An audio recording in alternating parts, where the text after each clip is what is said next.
Have you ever looked at the beauty and intricacies of an animal, bird, or fish, and asked yourself, could this really have been created through a process of evolution? Could time plus chance come together and give us all the beauty we see in the world? Hi, I'm David Hames, and in the next few minutes, we're going to take a close look at some animals that are going to shatter that very idea.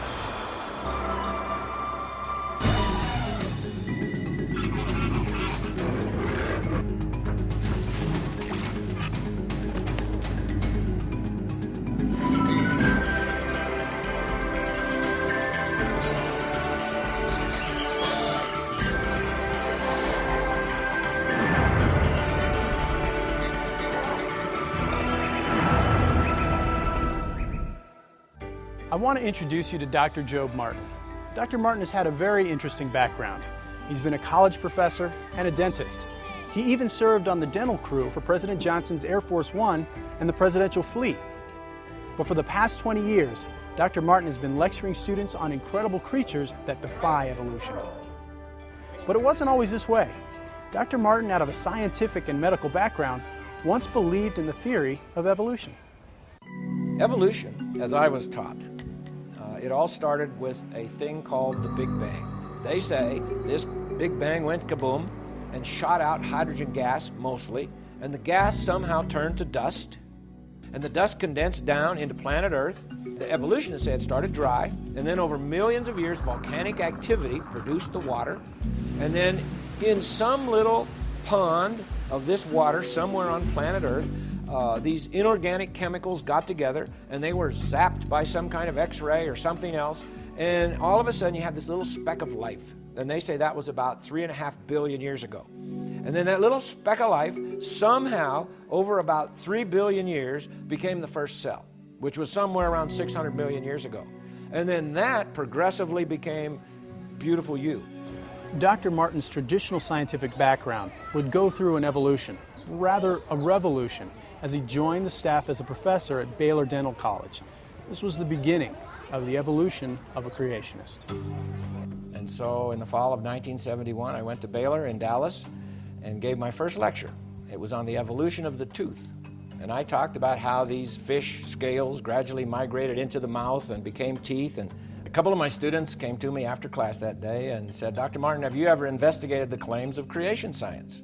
Well, that was 1971. I'd never even heard of it. At that point, I'd been a Christian for about 5 years. And so I'm thinking to myself, where are these guys coming from? I've never heard of this. And so I said, sure, I'll look into this with you. And I'm thinking, kind of as a cocky young professor, I'll blow these guys away. Well, they asked me to start studying the assumptions that the evolutionists make.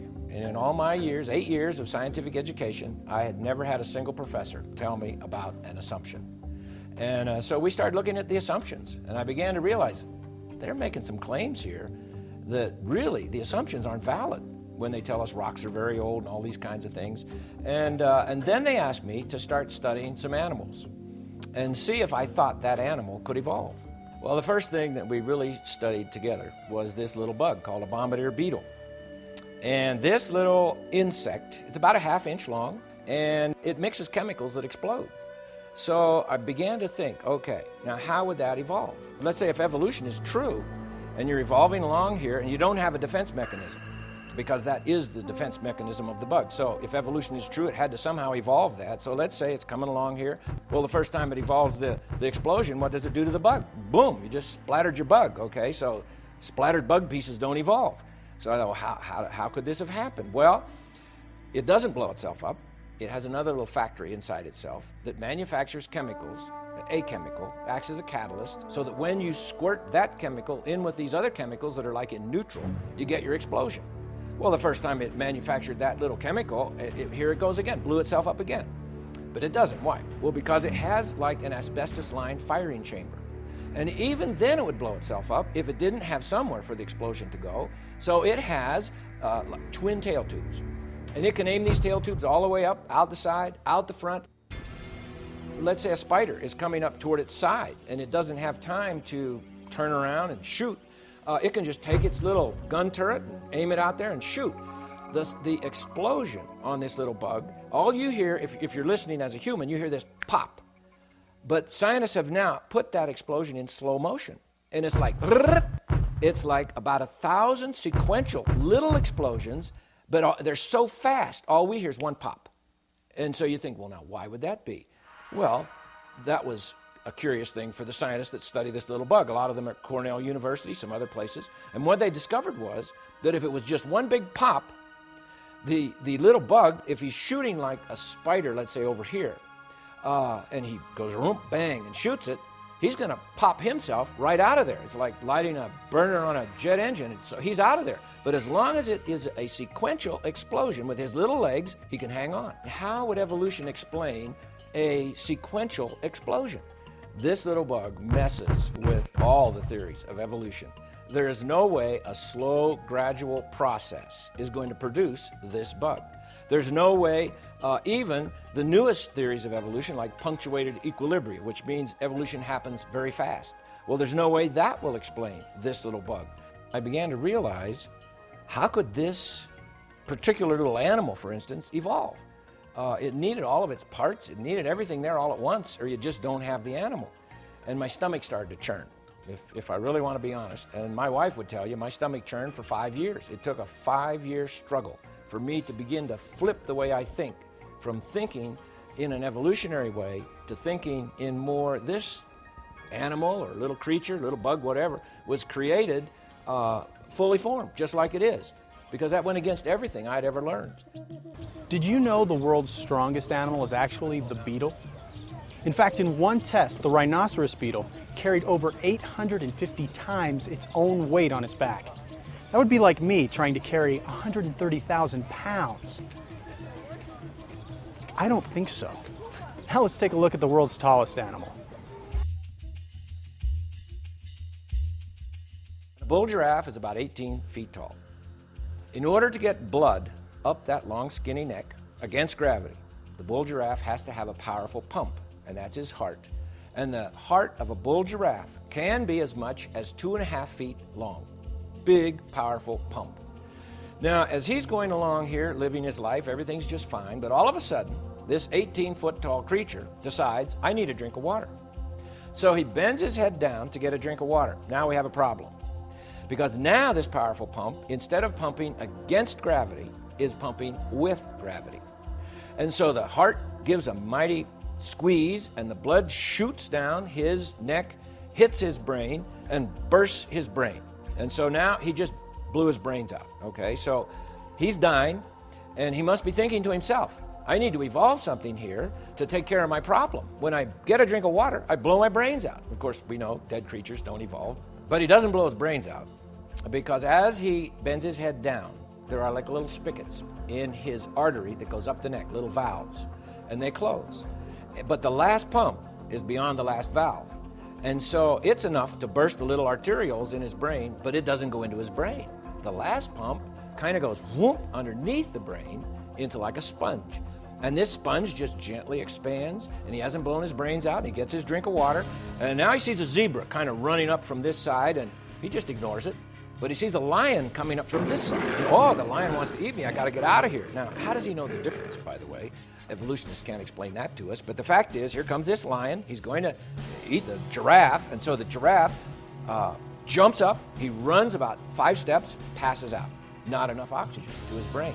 While he's there, passed out, the lion is eating him. He must be thinking, I need to evolve something here. I got this problem. I pass out when I get up too fast. But he doesn't, of course. Well, why?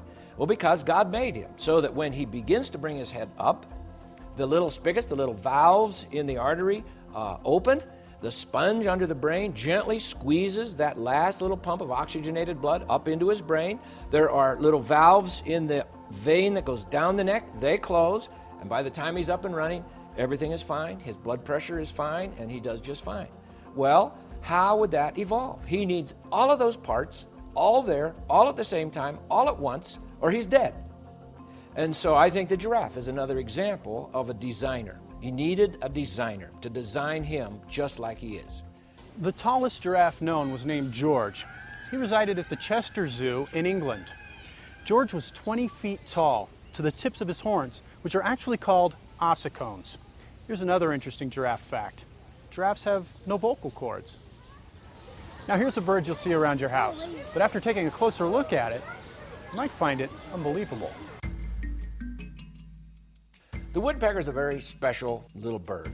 The beak of a woodpecker is like industrial strength. It is stronger than other birds' beaks. He has special feet. Most birds have 3 toes out the front, 1 toe out the back. Woodpecker has 2 toes out the front, 2 toes out the back, and that's so he can climb around on a tree trunk, a vertical tree trunk, right side up, upside down, sideways. He can crawl any way he wants to. He has special tail feathers. His tail feathers are different than other birds' tail feathers. They're more resilient, they're spongy, and they're very strong and tough because he tripods himself with his 2 feet and his tail feathers so that he grabs a hold of that tree, fans out his tail feathers, and then bangs his head into the tree. Now, you would think that a woodpecker would go home every night and say to Mrs. Woodpecker, "Oh, I got this headache. I was banging my head on a tree all day." But he doesn't. Why? Well, because God made him with special equipment. For instance, between his beak and his skull, there's a piece of cartilage. It acts as a shock absorber. His skull is the thickest bone per body weight of any creature. As a matter of fact, brain surgeons study the brains of woodpeckers, how they're hooked in there and everything, to help them with like trauma people in accidents, that they need to put their brains back in there. And so they study woodpeckers. The woodpecker, with his strong skull and his shock absorber and his strong beak and his tail feathers and his feet, he's all ready to go except for one thing. Once he drills his hole, he's got to get that bug out of the tree because that's lunch. All right, well, how's he going to do that? Well, most birds, their tongue goes right to the tip of the beak. A woodpecker's tongue goes as much as 10 inches out of his beak. Now, why? Well, because he's going to drill the hole, find the bug tunnel down in the tree, stick his tongue down in the tunnel, and drag the bug out. Now, you would have to say, could I stick my tongue down a hole in a tree and drag a bug out? Of course not. Well, how does the woodpecker do that? Well, God made the woodpecker with little barbs on the tip of his tongue. And he will literally stab that bug larva down in there because it doesn't want to come out. But in case that's not enough, he has a little glue factory in his tongue that manufactures precisely the right glue to stick to the bug, but it doesn't stick to his beak.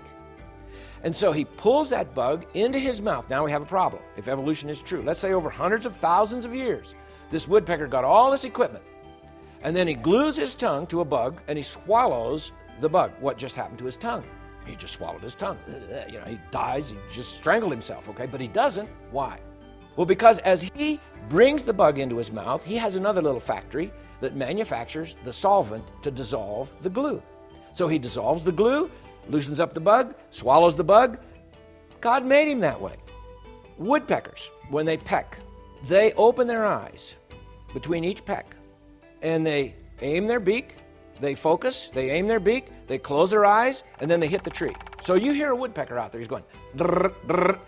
Every time you hear that, drr, in between each peck, he opens his eyes, focuses, aims his beak, hits the tree. Why? Well, they used to think it was just to keep the wood chips out. But now the scientists have measured the force of the impact of the woodpecker's head against the tree, and the force is so great that if he did not close his eyes, he would pop his eyeballs out. So I would say, have you ever seen a blind woodpecker? No, they never miss. They never miss, okay? Now, one special woodpecker, the European green woodpecker. I think he's unique in all the animal kingdom. I don't know for sure, but I think he might be. His tongue is different than any other tongue, as far as I know. Our tongue starts in the back of our throat, comes up and out the front. His tongue starts in the back of his throat, goes down the throat, comes out the back of his neck, up over the top of his head. It's under the skin, comes out a little hole between his eyes, goes in one of his nostrils, and then comes out of his beak. And you would have to say, now how does that evolve? I've asked evolutionists that question. I've said, now you tell me, how and where did that tongue come from? They don't have a clue. They can't tell me. I'm saying, well, you're telling me that this bird evolved from some other creature, but there's no other creature that we know of with a tongue like that. How did that happen? They don't have any idea. So what could I say as a creationist? I would say God made that little woodpecker, and I think he made that woodpecker to challenge the evolutionary community. Because as they study that little bird, they know there is no way this little thing could evolve. But it goes right back to that Romans 1 passage, that as men study the creation, it says they study what God has made. Because they are unrighteous, they will suppress evidence. They will hold back evidence. And I think that's exactly what happened. I think there are very bright people who study science and do a good job of it. But all of a sudden they get to a point where they have to decide, did this thing happen over long periods of time somehow? Or, boy, it sure looks like it could have happened just bang, just like it is. And then if they discover, hey, I have no way of describing this thing in terms of evolutionary science, they're faced with the other option, which is maybe a designer and a creator, and they say, I don't want to go that way, okay? So they suppress that evidence. And so many of the things that I studied, we had to search just to find information on them because they are not in the textbooks. They just don't put them in because they have no way to explain it. And so they just ignore it. Another bird that got Dr. Martin's attention lives down under, mate, in Australia. There's a little bird in Australia. It's called the Australian incubator bird. Some people call it the mound builder. Sometimes it's called the brush turkey. And there's different species. We'll talk about one in particular. But this little bird, about 3.5 to 4 pounds, the female has 2 jobs. Her first job is to check out the nest and see if it's going to be okay. The male builds the nest, and then the female checks it out. Now you would say, well, big deal. She's going to check out the nest. Well, this nest is not like any other nest. Some of these nests have been measured at 20 feet across and as much as 50 feet high. And some of them dig down into the dirt 3 to 6 feet. So it's like a huge, that's why they're called the mound builders. It's like a huge mulch pile. So she comes and she digs down in there and she comes out and says to Mr. Bird, I don't like this one.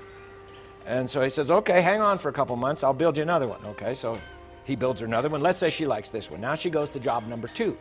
And that is, she lays eggs. Now she lays 1 egg every 3 days for 7 months. And it's a little 3.5 to 4 pound bird, and the eggs are almost a ½ pound each. They're almost as big as an ostrich egg. Impossible, impossible. She's dead. I mean, you can't do that, okay? But she does. Now, this one species, the female makes a very thick shell on the eggs, and it has pores. All birds' eggs have pores. That's how they breathe. But this one, the pores are shaped like little ice cream cones. And the tip of the ice cream cone is in toward the inside of the shell. So as the chick begins to develop inside the shell, he gets to a certain day and he can't get enough air. He's going, I can't get enough air. And so he begins to scrape off the inside layer of the shell. And that makes the holes bigger. He's going up the ice cream cone, so now he can breathe. And so he does that all the way along till he finally breaks out of the shell. Now the male bird takes care of the nest. The female, once she lays the eggs, she just goes off, and now he takes care of the nest. Now you would say, well, is that a big problem? Well, yes, because each species has some different qualifications for the nest. And this one I'm going to talk about, the male keeps the nest at 91 degrees Fahrenheit for 7 months. And if it varies by much more than a degree on either side of 91 degrees Fahrenheit, the chicks die. So Daddy Bird is out there every day. He digs down into the nest and he checks the temperature. And the scientists aren't even exactly sure how he does the temperature. But he checks the temperature. Oh, it's 92 degrees. It's too hot. I got to do something. So he runs back up, and sometimes he'll throw sand on top to try and reflect more sunlight, or he has various things he'll do. He also keeps that nest at about 99.5% humidity. If it gets down to about 80%, the chicks dry out, the eggs dry out. He has to keep it at roughly 99% humidity. So 91 degrees Fahrenheit, 99% humidity. That's impossible for a little 3.5 pound, 4 pound bird. When the chick hatches out of its egg, it has all of its feathers. As far as I know, it's the only bird that it's ready to fly, but it can't fly because it's down deep in a big mulch pile. Now, nobody feeds this little bird. Dad doesn't feed the bird. Mommy bird doesn't feed the little baby. They come out of the egg, and then they somehow know, I got to get out of here. So they turn over on their back, and they begin to scrape the sticks and leaves on top of them, and it'll drop down on their chest, and they shake it off their chest, pack it down with their little wings, dig some more, falls down, shake it off, pack it down. It takes up to 3 days for them to dig out of the nest. And nobody told them to do that. Nobody told them to go. Which way? Which way do I go? But how do they know that? You see, well, evolution can't explain those kinds of things, all right? So here it comes. He's out of the nest. Nobody shows it what to eat. He goes off. He knows what to eat. He knows how to catch it and find it. And then the next year, the male bird is going to build a nest. But daddy bird didn't show him how. He starts building a mound all by himself. Nobody showed him how to do it. It's a miracle. It's just a miracle. And so you look at even something like a little Australian incubator bird and you say, how could that evolve? If this story of evolution is true, how could that happen? I say, only God can do that. Here's something most of us pull out of the icebox every morning. If you take an egg and you put it in warm water, you will see bubbles coming out. Now, why do you see those bubbles? Well, because there's little holes all through the egg shell. About 10,000 actually in a chicken shell. Those holes are there so that the chick can breathe, because that's where he gets his air, through those holes, so they can get the waste out of the shell, because the chick, as he develops, is going to eat the yolk, and the yolk, as he burns it up, there's waste products, there's water and different things given off, and he has to be able to get the waste out of the shell, or for instance, just the amount of water that's given off, he would drown right there in the shell. How do you explain all the intricate mechanisms and the perfect timing that it takes for an egg to develop, making this whole thing happen? Because every step of the way, the chick would be dead. Everything has to be done on a particular day and in a particular order, and the timing has to be exactly right, or you have a dead chick. If you have ever boiled an egg or eaten a hard-boiled egg, you'll notice when you peel the egg, there's like that little membrane in there, and that membrane has to be there. And we'll talk about that in just a minute. But on one end of the egg, it's flat. And it looks like the chicken didn't quite fill the egg. Well, that's a special place. That's called the air sac. And so now we take all these parts and we put them together and we have this little fertilized egg, and now this little chick is developing. By the 5th day, its little heart is pumping. Blood vessels have grown out of the chick. 2 of them go up, hook into the membrane. And those are the ones that it's going to breathe through. It'll get its air through that. The air comes through the pores or the holes in the shell up to the membrane, and then the membrane transfers the oxygen to the artery, the vein that goes into the chick. And then the other vessel that hooks into that gets rid of the waste. And so there's a process there of things coming in and things going out of the shell. 2 more blood vessels hook into the yolk, and that's the way the chick eats. And as he lives in this shell, he begins to get to where he's too big and he can't get enough air, and it's now the 19th day. Now, during this time, he has grown a little tooth on top of his beak. It's called the egg tooth. Now, most of us grow our teeth inside our mouth, not on our beak, but the little chick has this little egg tooth. And on the 19th day, he takes that and he pokes a little hole into that flat end of the egg where the air is. That's called the air sac. And now he has 6 hours to breathe. Now, if we're swimming and we're on the bottom of the swimming pool and we've run out of air and we get up to the top and I just made it. We usually just sit there and lean there and get some good air and breathe a while. Well, not the chick, because if he got into that air sac, I mean, he's going, I can't get enough air, and he pecks into that on the 19th day, not one day sooner or one day later or it's dead, but it's the 19th day, goes into that sac. Now he's got 6 hours. Now, is he going to just sit there and breathe that air, or is he going to say, I need to do something else with this air, which is what he says. I've got to get a little hole and use this 6 hours of air. I got 6 hours to peck a little hole through the shell. And now he breathes from the 19th to the 21st day through this little hole in the shell. On the 21st day, that's the day he breaks out of the shell.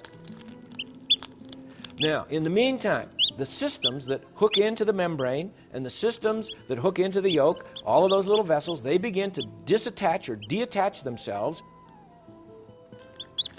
And when he comes out of the shell, sometimes he might have a blood vessel hanging on him somewhere or something like that. But the fact is, these things, it's like he's dropped his spacesuit off and he is ready to go. And so he comes out of that shell on the 21st day, but every single step along the way had to have perfect timing. It had to be done exactly right. And when he comes out, he's a discrete entity. There's no mistake. This is a chick. All we see in all of nature, in the fossil record and in living creatures, is just discrete, identifiable.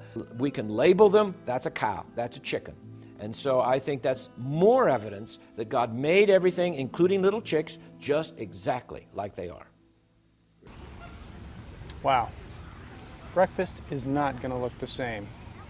Did you know in an official test at the University of Missouri, chicken number 2988 laid 371 of these things in just a year? That's a lot of eggs.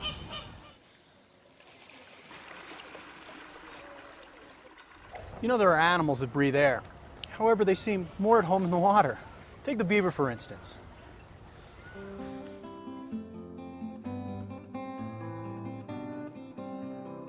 The beaver is amazing because it's an engineer. They build their beaver dams with engineering skill. As a matter of fact, engineers study beaver dams to see how to build strength into a dam and to see how to channel water. It's like the beaver knows all this. And so our engineers go to college and then they study what the beaver. It's like the brain surgeons studying the woodpecker. It's like God gave us examples in His creation of how to do things right. Well, anyway, a beaver builds his house, and he usually has a couple of entrances coming in under the water, and he makes his house in such a way that the bad gases that build up in there can escape. Oxygen can come in, but he builds it in such a way that it will stay dry in there. And so they can have little baby beavers in there, and they have a nice, dry, clean place to be. He will store food in the bottom of the stream or the river, and that means he has to be underwater frequently. Well, in the winter, where most beavers live, it gets very cold. Has God made a provision for that? Oh, yes, He sure has. A beaver goes underwater. He has like transparent eyelids, water goggles. And he can see through his eyelids under the water, and that's to keep the dirt out of his eyes that's floating around. He has nose flaps that close, keeps the water out of his nose, ear flaps that close, keeps the water out of his ears. He has a special thing that I like. He has fur-lined flaps in the back of his mouth that cover his throat and his molars, his big teeth in the back. Now, his front teeth, they must not be sensitive, because those are the ones that he uses to chew down and chew through the trees, and they wear down, and they keep growing, and he'll wear them off, they keep growing, and so they must not be sensitive, but his back teeth are. And so God made him little fur-lined flaps to protect them from the cold ice water in the wintertime. And then you think about the way a beaver swims, and he can take a branch that has a load, a drag on it, and he can swim across even a stream with a current, and he wants to come over here, but he's over here, and there's a current, and he's dragging a branch, and he can go right straight across there. He'll compensate. So he's making mathematical calculations, and he is figuring out what kind of rudder action he needs with his tail to compensate for the drag and for the current in the stream, and he gets to where he wants to go every single time. I don't think evolution has an explanation for that, but I think my God does. Another animal is the duck-billed platypus. And this animal is fascinating. It's similar to a beaver in that it spends a lot of its time in water, has webbed feet, and lays eggs. Kind of strange for a mammal. But anyway, the thing that is fascinating is the way it finds its food. A platypus eats little tiny shrimp that it finds under the water. But when it goes in the water, unlike the beaver, which has clear eyelids, the platypus closes his eyes. He has nose flaps that close, so he's not seeing anything, he's not smelling anything. So how does he find the shrimp? He has inside of himself a mechanism that detects the electrical impulses in the tail of the shrimp between the muscle and the nerve. When the nerve sends an impulse to the muscle, there's a tiny little electrical impulse, and the platypus reads that electrical impulse, and that is what leads it to its food. They have done experiments where they have put dead shrimp in a tank with flashlight batteries, and the platypus will go to the flashlight battery because there's an electrical current there. So he finds his food by reading the electrical currents, those tiny little electrical currents. That's a miracle, absolute miracle. I don't know about you, but I am no fan of spiders, which gets me thinking, how could something so creepy and crawly be incredible?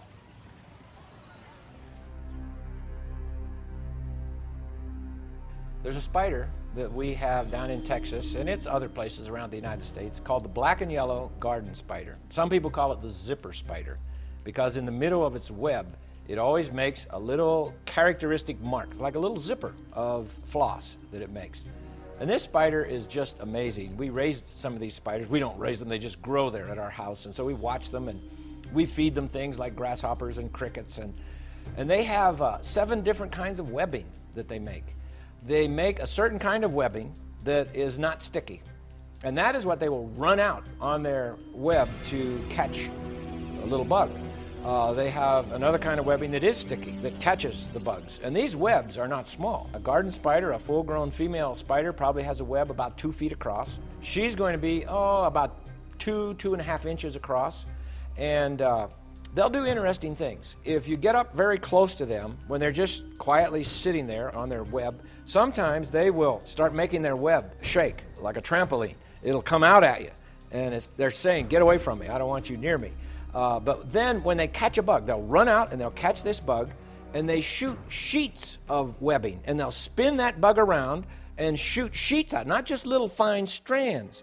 And I think that's fascinating, how they can control that. They know, I need a sheet of webbing for this job, whereas I need a strand of webbing for this job. I need a strand of sticky webbing for this job. They know what they want to do. Some of them, after they're born, the little spiderlings, and as a matter of fact, the female will put 30 to 55 eggs in her little egg sac. Another interesting thing, she makes this egg sac out of different kinds of webbing, and she'll spin this little sac, and then she wraps it with a flossy kind of webbing, and ultimately she'll spin almost a tannish brown color webbing. So she even has different colors of webbing, but she fills this egg. You'd think she'd fill it from the top. She fills it from the bottom. She goes under it and puts her eggs up in it, and then each egg she will dust with like a fine powdery dust, which is another little factory she has in herself so that the eggs don't stick to each other. And she'll push all those eggs up in there and then seal the bottom. And sometimes she'll do this in the fall, and we have one of these at our house right now that's sitting there, and next spring the eggs will hatch out. So it sits there all winter long. And so sometimes these little spiders, when they hatch out, they decide, I think I want to go to Acapulco. I don't know what they think, but they'll come out and they'll shoot out streamers of webbing and wait for the wind to catch it. And then they'll let go of the web, and the wind picks them up. And people have found these spiders as much as 15,000 feet up in the air. They have traced them 1,500 miles flying. I think that's fascinating. How does a spider decide, today I'm going to take a trip? I'm going to throw out the webbing, and I think I need to go somewhere else. But that's how they spread themselves around. And another interesting thing is, as they grow, their shell doesn't grow. They have like an outside shell. So they have to get out of there. And if they don't, they die. Well, how are they going to get out? Well, they have a little factory inside themselves that makes precisely the right fluid.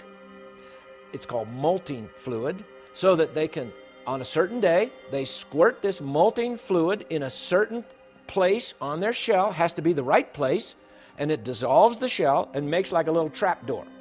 And so they can push that little trap door up, crawl out of that shell, and then they start growing a new one. And they molt several times as they're growing. Well, you would say, now, let me think a minute.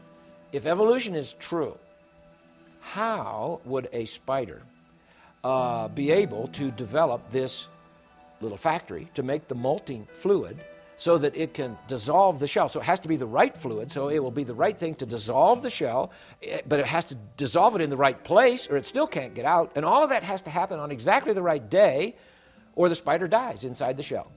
So, survival of the fittest. We should not have black and yellow garden spiders.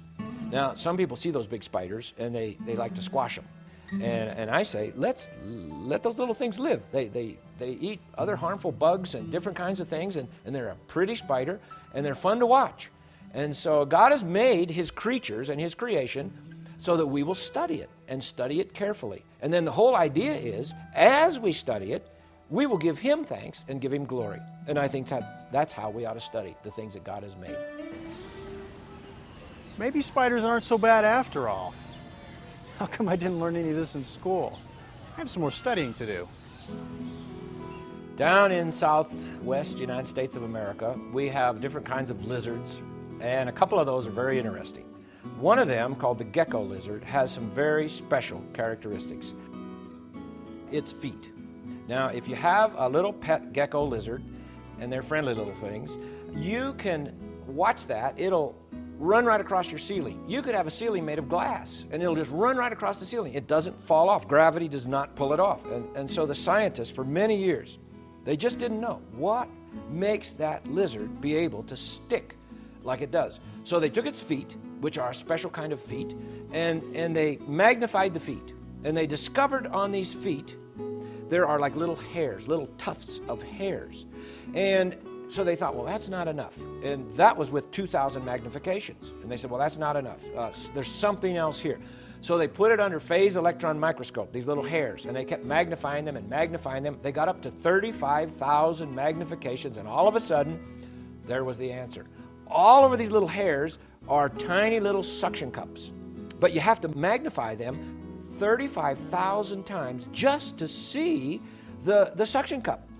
Now, these suction cups are so powerful that if the foot was not made in a special way, when that gecko, let's say, put his foot up against the ceiling, it would just suck it right up against there, and he's stuck. He's not moving. So his foot had to be made in such a way that he can use other parts of his foot to pop loose those suction cups. So what he'll do is, and if you look at the foot of a gecko, it looks different than a normal lizard. Most lizards have kind of finger-like with big nails on them, and the gecko, though, has like these little rounded pads on its foot, and it can take those feet, and they're almost kind of rounded on the bottom, so that it can, for instance, use the suction cups in the front to pop up the ones in the back, or it can use them on the side to pop up the other side. And so it just does it naturally, but that's what's going on.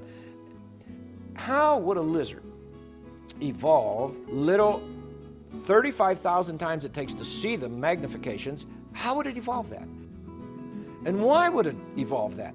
And why would it have the right kind of a foot that has to be there if it's going to have those suction cups? All of that had to be there all at once.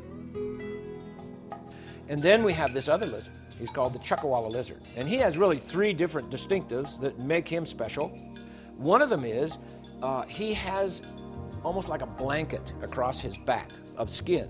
And this skin changes color.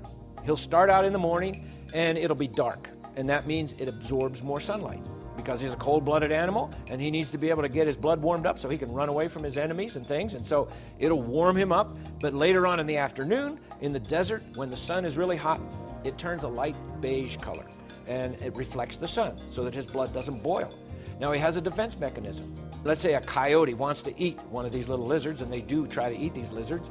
He will run into it like a crack in the rocks, and he expands his body kind of like a blowfish. He will blow his body up, and he's now stuck in there, and they can't get him out. There's no way to pull it out of there. It just kind of conforms to the cracks in there, his defense mechanism. But the thing I like about the Chuckawalla lizard is his desalination factory. Now that means he has too much salt in his blood. Why? Well, because he lives in the desert and there's no water, so he doesn't have anything to drink. So as he eats plants and little animals, little insects, he begins to build up salt. And as the salt builds up, it's enough to kill him. Now, when does he know he has too much salt? Well, when he gets too much salt, what does that do? It kills him. So survival of the fittest. You see, he's out of here, but he's not. Why? Because God made a little factory in his nose. It's a little desalination factory. It's a little factory that will, as the blood builds up salt, all of a sudden he thinks, I think I need to get the salt out of my blood. I think I'll run it through my factory. So he shunts the blood. He detours the blood through this little factory. And that little factory takes the salt out of his blood. Now, every now and then, the Chuckawalla lizard, he goes, achoo, and he sneezes pure salt crystals.